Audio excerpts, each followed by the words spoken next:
Hello, I'm Riley, and this is the Diegetic Advancement podcast. Okay, so we are back with a variety show this week. I've been thinking about what to title my episodes or label them, so it's a bit easier to know what you're going to tune into. So far, I really have like 3 or 4 types of shows, really about what content's in them. The variety show, where I cover a few different topics, normally RPG thoughts, updates on what I'm playing, a game or product showcase, content shoutouts, and maybe some calls. Then I have more focused shows where I just cover a single topic, normally RPG thoughts like my Diegetic Advancements and Dice episodes. Call-in shows where I've got a few call-ins to respond to, and these normally are my longer episodes. And recently I've done a couple of midweek episodes, either doing call-ins again or just talking about what I've been playing, just focusing on the gaming updates. So if you've got thoughts on how best to label these, call in and let me know. I think variety suits this type of episode, but I don't want to steal Jason's thunder. Okay, so what have we got to cover today? I've got a few call-ins. One from Barry from the Song of Dice and Shadow podcast, Jason from the Nerds RPG Variety Cast, and Daniel from Bandits Keep. I'll sprinkle these into each topic, which are I'll be talking a little bit more about dice mechanics, with a focus on the versatility of the D10/D100. I'll talk about my DCC game and a little bit about my Wargame. I'll talk about some games which I think do diegetic advancement well, and finally I'll try and catch up on some of my content shoutouts. Let's dive into the dice discussion with a call from Barry. Take it away. Hi Riley, it's Barry here from A Song of Dice and Shadows, just catching up with your podcast because I'm behind with everyone. I got to one about Defense to D20, and the main thing I wanted to say was I'm glad I found someone else who seems to use any dice as much as I do. I love dice probabilities, what can I say? I'm always messing around on there trying to work stuff out.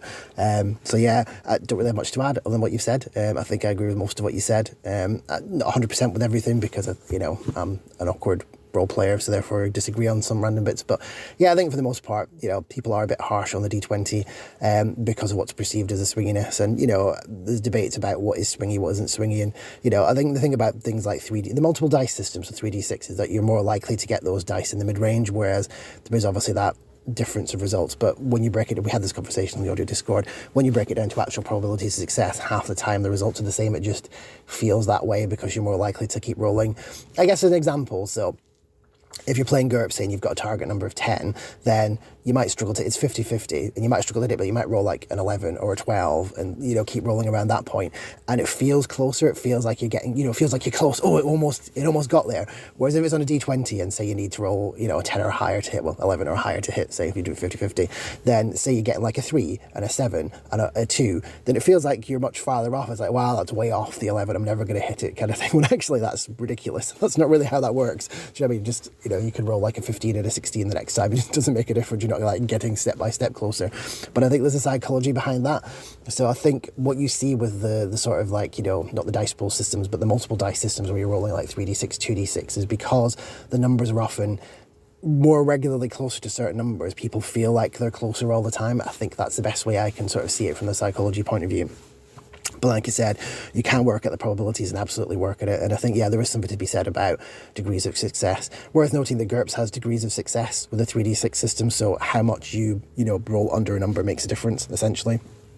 Not just from a critical point of view, but also certain things like if you're using spray fire, for example, the further down you are, the more bullets hit someone and things. So it does make a point of, where that difference lies. And so maybe with a 3d6 system, it's better than a d20 system for something like that, as an example. I often say to people there is actually very little difference between a d20 system and a percentile system. I'll get shouted out by Jason for saying this.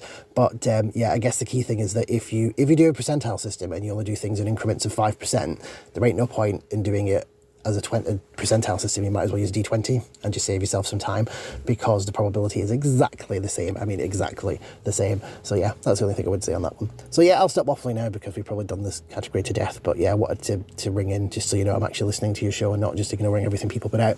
So yeah, take care, Riley, and I'll speak to you soon. Hey, thanks, Barry. Thanks for listening and for calling in. Indie Dice. Yeah, I mean, I spent too much time on it. Really, I don't know how actually productive it is. It's lonely fun, I guess. Now, I don't think disagreeing with me makes you an awkward role player. It's perfectly reasonable. I can't remember exactly what I said, but more than likely some questionable things. Now, I think you touch on an interesting point. The psychology behind dice, I think, is probably one of the key distinctions between dice systems, alongside things like how easy it is to interpret them and what I'll talk about in a minute, how flexible they are. I feel like you can model just about any statistical distribution on just about any die, so that doesn't really matter. Psychology can, right? Does it matter if the d20 isn't swingy? If some players feel that way, anyway, And yeah, at the cost of invoking the wrath of the d100 lovers, from the point of view of granularity, even if you do 1% increments as opposed to 5, you're only at most 2% more granular than a d20. And 2% has never really mattered to me. So yeah, the d20 effectively does the same thing. That brings me onto the topic, which is the versatility of the d10/d100. First, thank you again for the call, Barry. You can find Barry's current podcast linked in the show notes, along with the callers that you hear later on in the show. Okay, I actually tend to prefer simple systems, handling things in the fiction, rolling rarely, especially when it comes to combat. Games I play tend to have fewer, not more rules for handling things, abstract rather than simulationist, perhaps. Though, if I were to play a game that had a lot of options and detail associated with the system, then I think the D10 and D100 is a great candidate, and here's why. By throwing two D10s, here are a handful of ways we can interpret that single roll. We can use them as a D100, like a rollover target number, to determine success, including degrees of success. If a player has advantage, we could allow them to swap the order of the dice around, so 19 could become a 91. In combat, we could use the first die to determine damage, the second to determine hit location. We could add them together for something else. We could use the difference for another thing, or like an oracle, where the first die being higher means yes, and the second die being higher means no. And probably a whole bunch more, all from a single roll. So, whilst the D100 really doesn't provide granularity over the D20, it sure is a versatile dice. Paired with a highly detailed game, likely with lots of tables, they can be a powerful tool.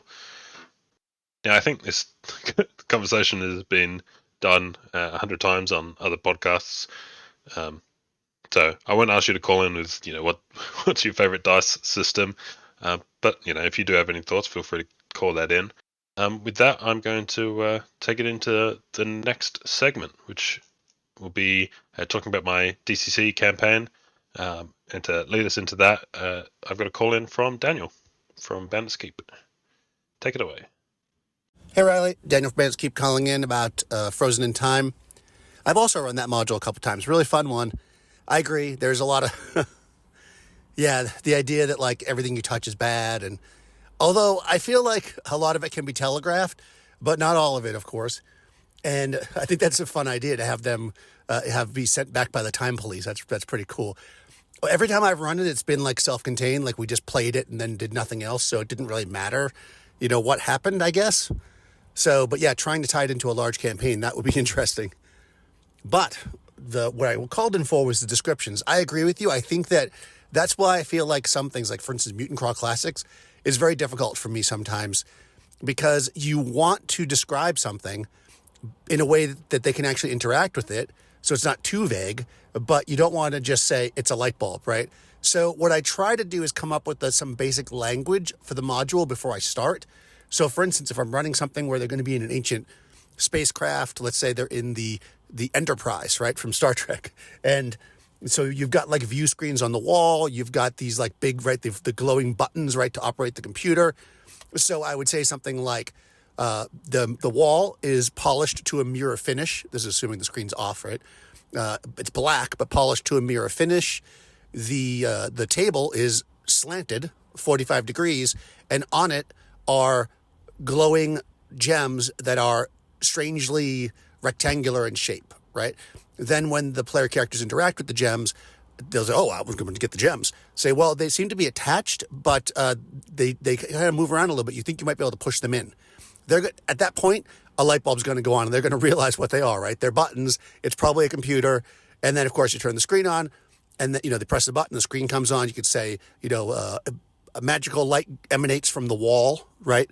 But then the important part to this is not to tell you how to describe a computer, but rather then later when they go into another room that has a screen, you say, like you saw before, this wall is polished to a mirror finish. Or if they see a door, you see a door, there doesn't appear to be any handles on it, but next to it, attached to the wall, there's a panel, and on that panel are some of those gems like you saw in the previous room.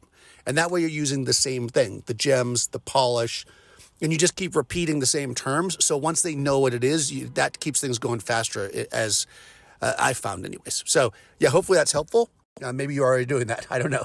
But sounds like it's really fun. You get me to want to play DCC again for sure.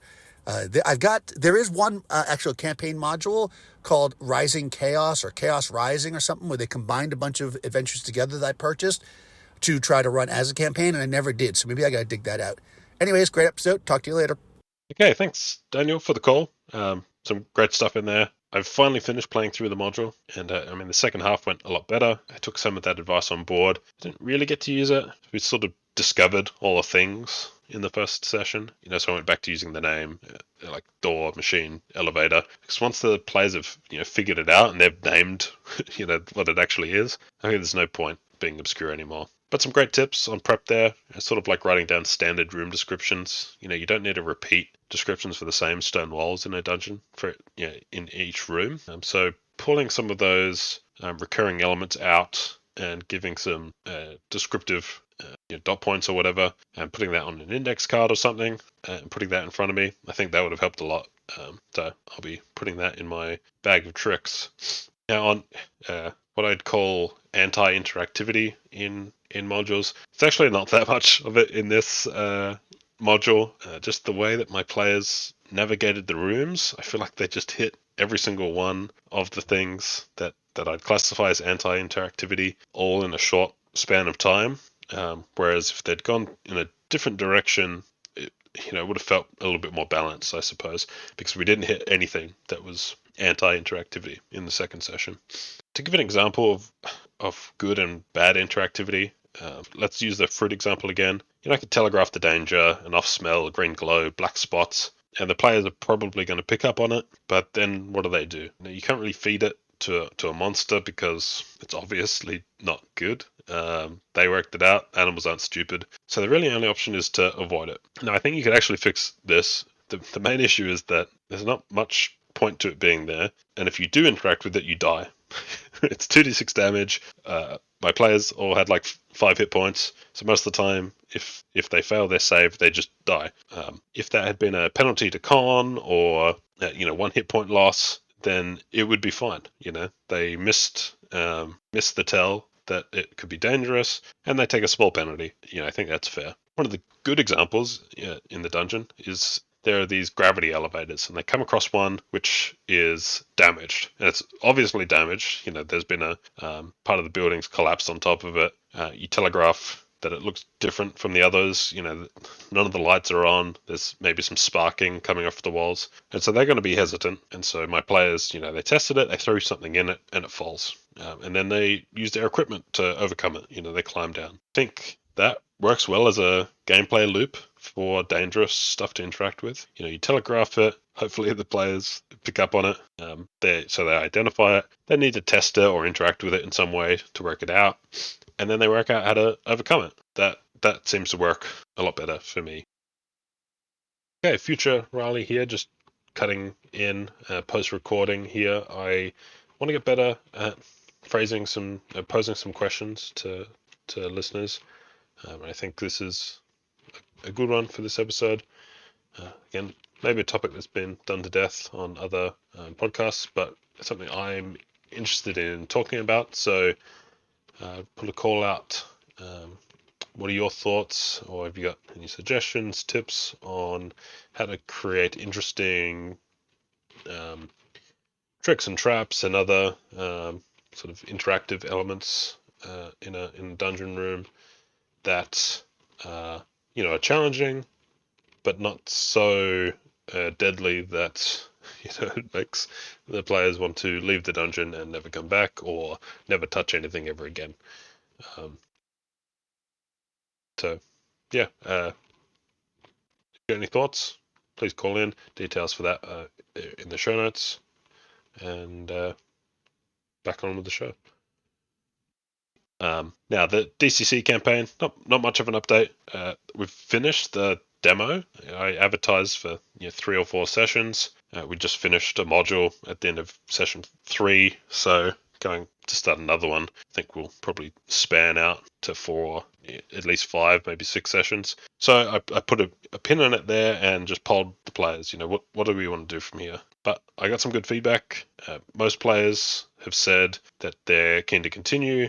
A couple others had one person drop out for time constraints. Another is a little bit unsure if they can commit.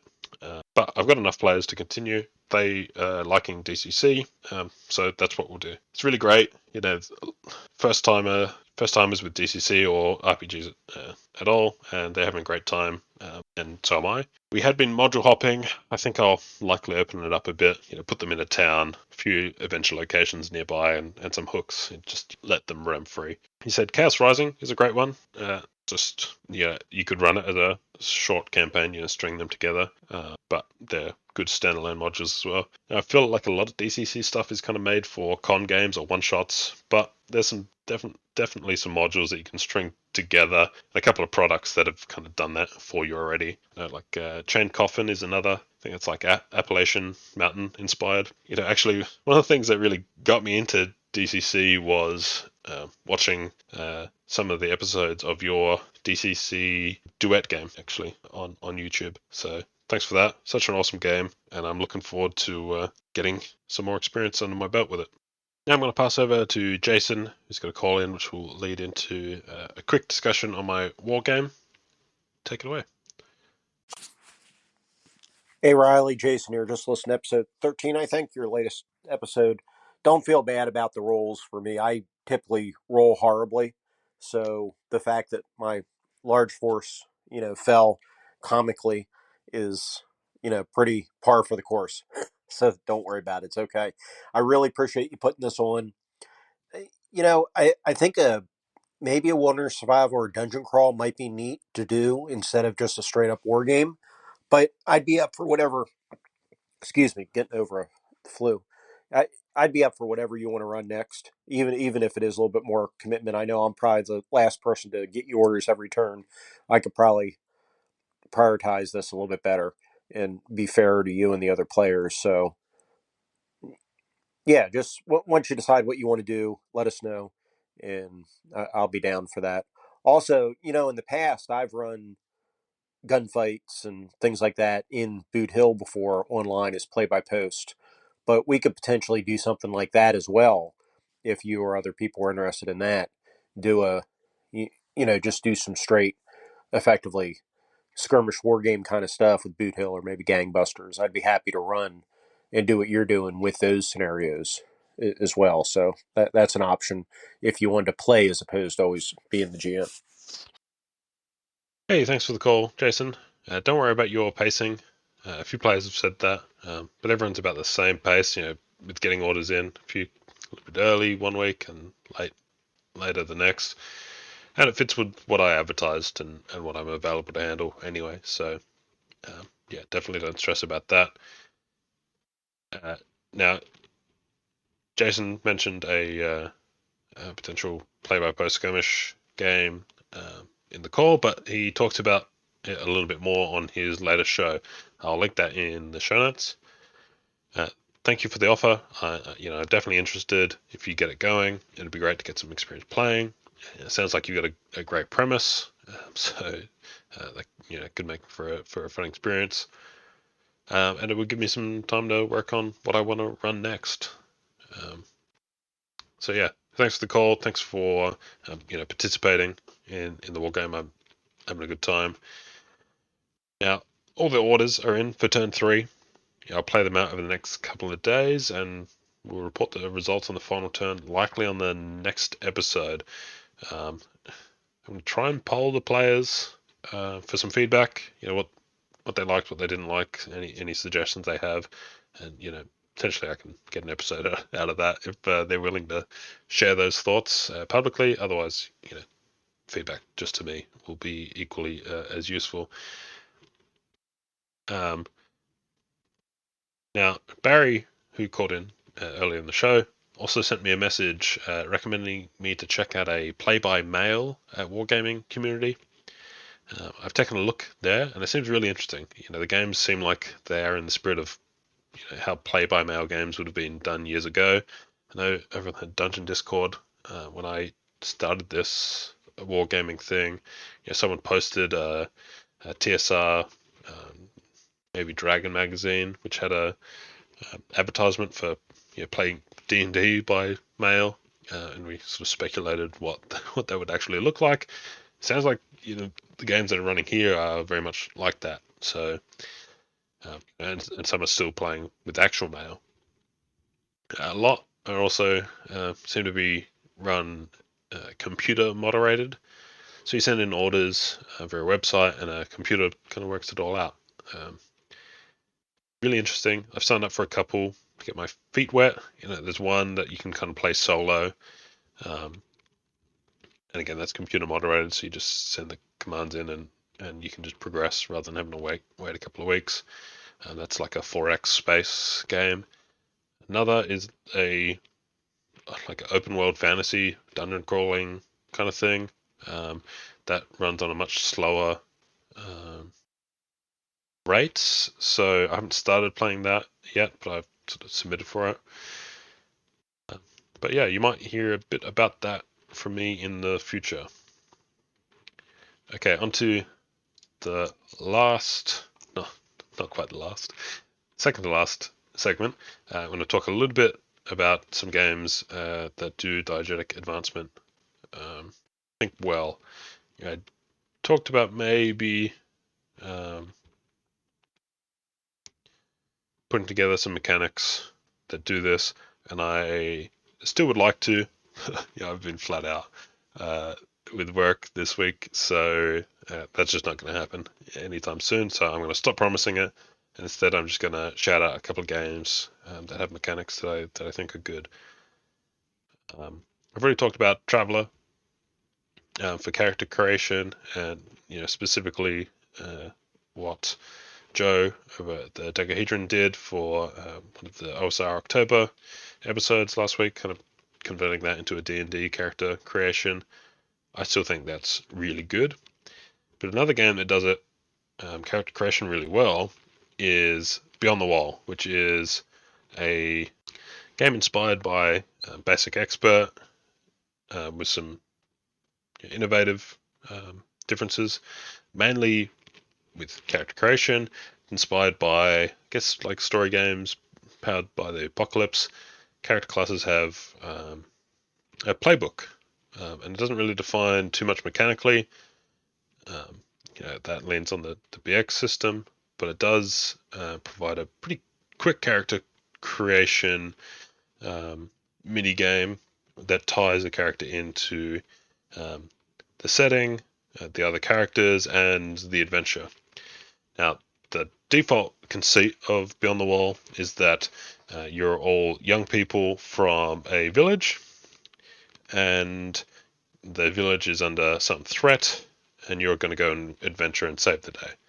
And so what happens in character creation is that you kind of detail your early life, and in that you can create some locations and NPCs that are important. You'll draw that on a map. You'll get some sort of relationship to at least one of the other players, and you'll have some sort of relationship to the threat. And to give an example, you might be a wizard's apprentice, so you tie yourself to a master, and they live in a wizard's tower. So you've got a location and an NPC. When you were young, you got caught stealing, but it was actually one of the other players' characters, and you just took the blame.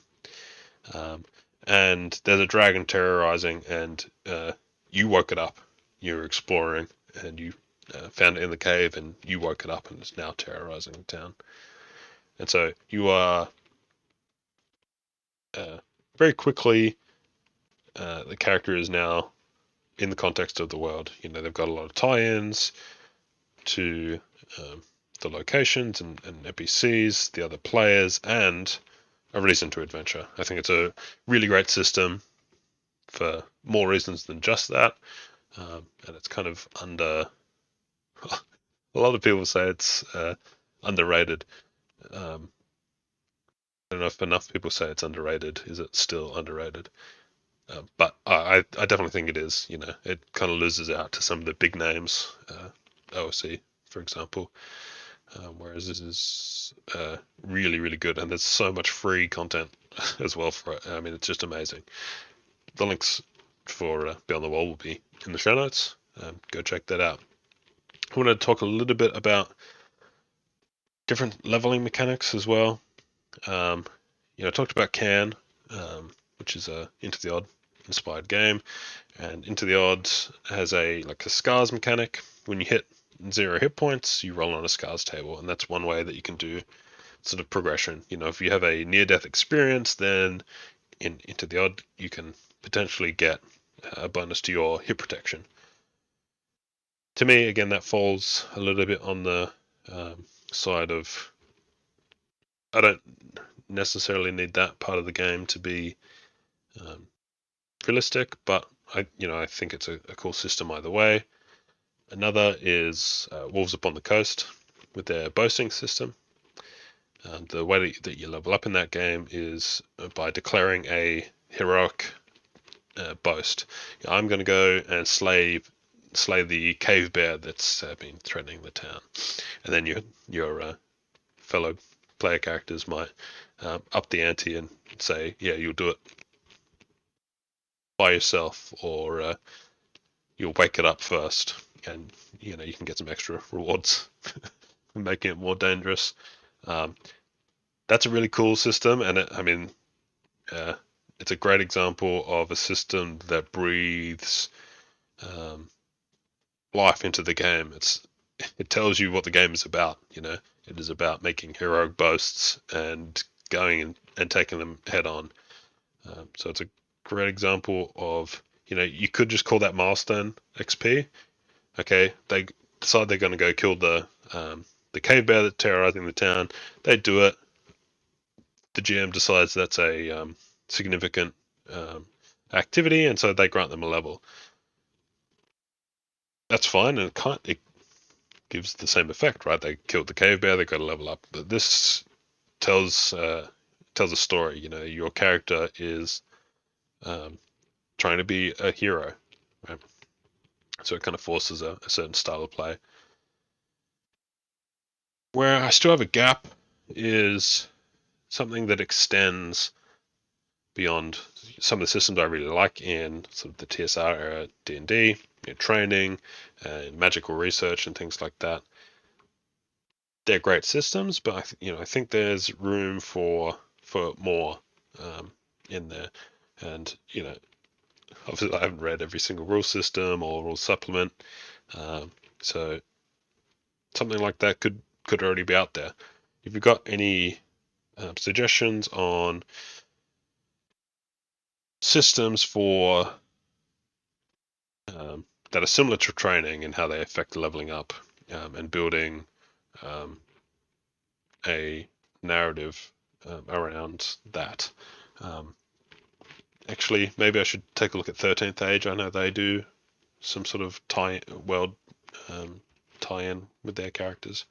Might be something I could pinch from there. But yeah, I'm really keen to hear some suggestions about that. That's hopefully, if I get some time, I might be able to put something together, which likely won't be good, but at least will kind of get my point across. Hopefully it'll get my point across. Okay, we're running very long. I'm going to jump into content shoutouts now. But first, I've got a call from Jason. Take it away. Hey, Riley, Jason here. You asked about what to do to buff fighters. In AD&D First Edition, I like to intentionally misread the note at the bottom of page 25 of the player's handbook. So when you look at the attacks per round that fighter types get, and then underneath there's a note about, in addition, they get attacks against creatures of less than one hit die or that don't have an 8-sided hit die, and those are I treat that as an addition to. So if they get one attack around towards a normal monster and they're second level, they also get 2 attacks towards something with less than one hit die.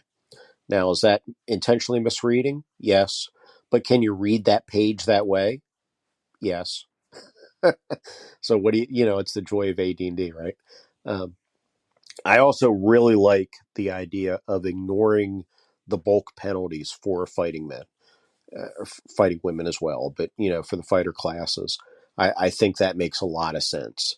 And I think that's it. Now, that doesn't come up that often, to be honest. People, I think, intentionally ignore those bulk rules most of the time anyway. But if you actually do enforce them, I do like the idea of not enforcing them on fighter types. Okay, thanks for the call, Jason. Yeah, glad you're starting to feel better and back on the mic. Whatever you might have given to me. I've been sick this week and really busy at work, so I really don't remember talking about fighters, though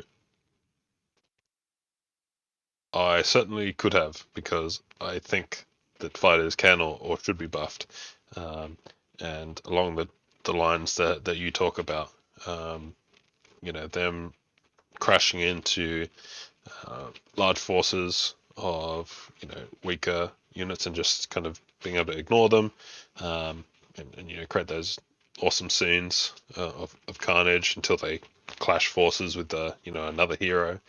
That's when they kind of trade blows. That's awesome. I kind of want to give the fighter a fireball option. Right at some point, they kind of stop being good at fighting or good at combat, right? Compared to what a magic user might be able to do. So some great examples there. I really like using the rules that already exist, even if they might be, as you said, some deliberate misreadings. But thanks for the call in. Awesome suggestions, and buff your fighters. It does lead perfectly into my final segment, content shoutouts, and this is going to be a long one because I've missed this segment the past 2 or 3 weeks. So I'm not going to catch up on everything, but there's a lot of great stuff that I've listened to. So first up, Pink Phantom over at Phantom Thoughts talks about some possible additions to the fighter in their episode Long Live the Fighters. Rob from Down in the Heap talks about some changes to using levels as meta currency and having costs for magical healing in Throwing Spaghetti. Daniel and KR talk about meta currency in their latest episode of Monsters and Treasure. Jason talks about carrot and stick XP rewards on the Nerds RPG Variety Cast, and about the potential play-by-post skirmish wargame I mentioned earlier in the show. Merc the Meek from the Merc the Meek podcast, the Euphonious in Dungeon podcast, and the Magic Tech Merc podcast obviously has a lot going on. But the first episode of the Dungeon Delicious call-in series is live, so go check that out. Taylor from the Whispering GM talks more about adversarial play. Carl over at the GMologist talks about backup games. Tim Schwartz over at Gotheridge Manor talks about a heroic feat of GMing for 14 kids, which just gives me a nightmare. And lastly, the crew over at the Classic Adventure Gaming Podcast have a great episode on world building and sandbox play. All of that, along with what I've talked about and my fantastic callers, will be in the show notes. That is it for this week. I will be back next time to talk about RPGs and stuff, I guess. Thank you for listening. Talk to you later. If anyone is listening, I'd love to hear your feedback. You can reach me via Spotify, SpeakPipe, Discord, or email. Details, along with everything I've talked about today, are in the show notes. Thank you so much for listening. Bye for now.